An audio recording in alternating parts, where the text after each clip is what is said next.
Ich bin heute unterwegs Richtung Alpenrepublik Österreich. Aber leider nicht des guten Weines wegen und auch nicht zum Wedeln oder zum Jodeln.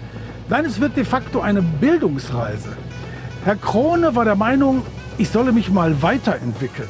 Ich solle mal über den Werlter Tellerrand hinaus gucken und hat mich nach Hantzing geschickt.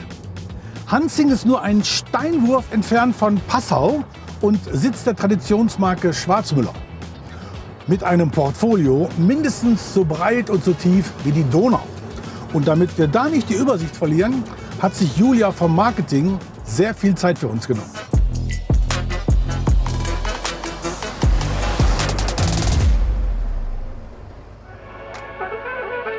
Hi Julia, vielen Dank dafür im Voraus. Hi Harald, wie schön, dass du da bist. Ich freue mich, ein Teil des Teams von Trailerheads sein zu dürfen und begrüße dich ganz herzlich bei uns bei Schwarzmüller. Ich bin natürlich großer Trailerheads-Fan und freue mich, dass ich euch heute mal unsere Fahrzeugspezialitäten zeigen darf. Klingt echt gut. Womit fangen wir an? Gerne mit unserem Kipper-Programm On- und Offroad, unseren Tiefladern oder unseren Tankfahrzeugen. Ja, Kontenance, alter Mann, ist kein D-Zug. Aber Stichwort Tankfahrzeuge. Vielleicht starten wir mal mit einem gut temperierten Gläschen Weißwein. Damit wäre ich einverstanden. Da unsere Tankfahrzeuge aber aus Alu sind, bräuchten wir für dein Gläschen Weißwein eher lebensmittelgeeigneten Edelstahl. Oh, Julia, jetzt lass doch mal die Werkzeugkiste zu. Jetzt gehen wir erstmal zum Heurigen und mit der Fortbildung starten wir morgen. Deal?